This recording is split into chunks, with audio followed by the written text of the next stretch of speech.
Shalom saudaraku yang dikasihi oleh Tuhan Yesus, Jemaat Kaimton, dimanapun saudara berada. Saya berharap saudara semuanya dalam kondisi yang baik-baik dan sehat-sehat. Nah, tema pastoral yang ingin saya angkat pada hari ini adalah relasi kita dengan diri sendiri, yang saya ambil dari 2 Korintus pasal yang kelima ayat 17. Saya akan bacakan buat kita sekalian. 2 Korintus pasal yang kelima ayat 17. Jadi siapa yang ada di dalam Kristus, ia adalah ciptaan baru. Yang lama sudah berlalu, sesungguhnya yang baru sudah datang. Saudara, salah satu dosa yang memperbudak manusia adalah menjadikan diri kita menjadi budak atas diri sendiri. Jadi diri kita ini menjadi budak dari dosa, dan juga sekaligus kita menjadi tuan atas diri kita. Jadi pertama-tama diri kita memuja diri kita dan menjadikan diri kita ini sebagai raja dalam planetnya kita sendiri, dan manusia itu selalu ingin untuk memuliakan dirinya sendiri, selalu ingin menjadikan dirinya tuan atas dirinya sendiri. Dan pada waktu yang sama, dia juga menjadi budak dari dosa. Jadi kita ingin membuat diri kita menjadi Allah dan menggantikan Allah yang seharusnya dimuliakan, kita memuliakan diri kita sendiri. Nah, saudara tahu dosa Adam adalah hasrat untuk menduduki tahta Allah. Dikatakan dalam pencobaan yang diberikan kepada Adam, kamu akan menjadi seperti Allah. Dan Adam sangat tertarik sekali dengan kalimat itu, kamu akan menjadi seperti Allah.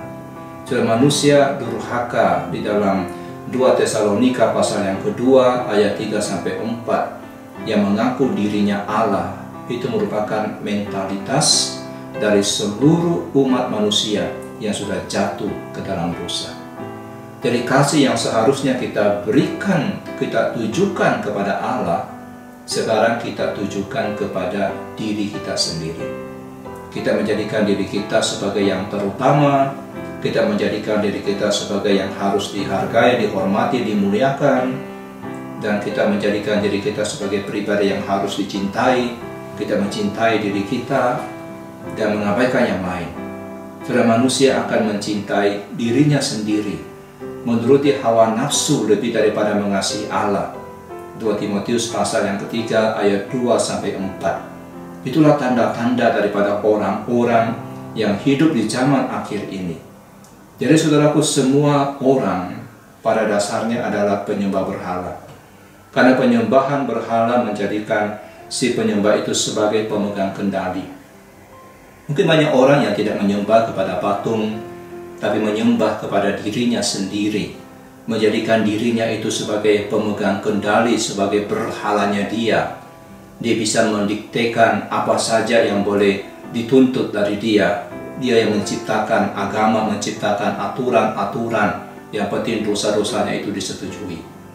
Jadi sebenarnya diri yang dipertuan pada saat yang bersamaan itu adalah diri juga yang diperhamba oleh dosa. Kita ingin selalu mempertuan diri kita. Kita ingin selalu menjadikan diri kita sebagai raja. Kita ingin selalu menjadikan diri kita sebagai berhala. Tapi pada waktu yang sama, kita juga diperhamba oleh dosa. Jadi dosa itu menancapkan kukunya, kuasanya itu begitu dalam sekali dengan cara menipu manusia bahwa kamu itu otonom, bahwa kita itu bisa menentukan diri kita sendiri, kita itu punya kuasa yang besar, kita bisa memuliakan diri kita sendiri, kita menjadi tuan atas diri kita sendiri. Tapi sebenarnya manusia juga itu selalu adalah hamba dari dosa. Terlebih pada waktu dia menyangka dirinya itu adalah tuan. Jadi orang yang menyangka dirinya itu tuan, sebenarnya dia adalah hamba daripada dosa. Jadi saudaraku, diri kita ini tidak pernah dimaksudkan untuk menjadi tuan bagi diri kita. Tidak pernah dimaksudkan seperti itu. Diri kita adalah ciptaan Allah. Kita adalah hamba Allah. Kita adalah satu-satunya ciptaan Allah yang dijadikan menurut gambar dan rupa Allah, dan disitulah terletak kualitas-kualitas yang membuat manusia itu serupa dengan Allah, dan yang membuat manusia itu seharusnya dia menjadi hamba-hamba daripada Allah. Tapi sayang sekali saudaraku, setelah kejatuhan dalam dosa, gambar Allah ini telah rusak oleh karena dosa. Gambar Allah dalam diri manusia itu menjadi pecah berantakan. Dan gambar ini hanya bisa dipulihkan melalui pendamaian, melalui Kristus Yesus yang mati di atas kayu salib bagi kita. Saudara yang punya identitas diri yang rusak, yang berusaha menjadi tuan atas diri saudara sendiri, sadarilah bahwa itu hanya bisa dipulihkan melalui relasi saudara dengan Tuhan. 2 Korintus pasal yang kelima, ayat 17 yang tadi saya bacakan, dituliskan dengan begitu jelas sekali. Jadi siapa yang ada di dalam Kristus, ia adalah ciptaan baru, yang lama sudah berlalu, sesungguhnya yang baru sudah datang. Jadi ketika saudara percaya kepada Kristus, maka saudara adalah ciptaan baru, gambar dan rupa Allah yang rusak diperbaiki kembali, sehingga kita ini tidak lagi menjadi tuan atas diri kita sendiri, dan kita sekarang memperhamba hidup kita kepada Tuhan.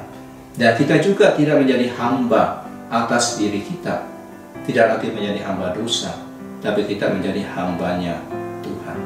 Inilah konsep diri yang benar, bahwa kita bukan menjadi tuan atas diri kita, kita juga tidak diperhamba oleh diri kita, tapi kita adalah hamba-hambanya Kristus, karena kita ini ciptaan baru. Yang lama sudah berlalu, sesungguhnya yang baru sudah datang.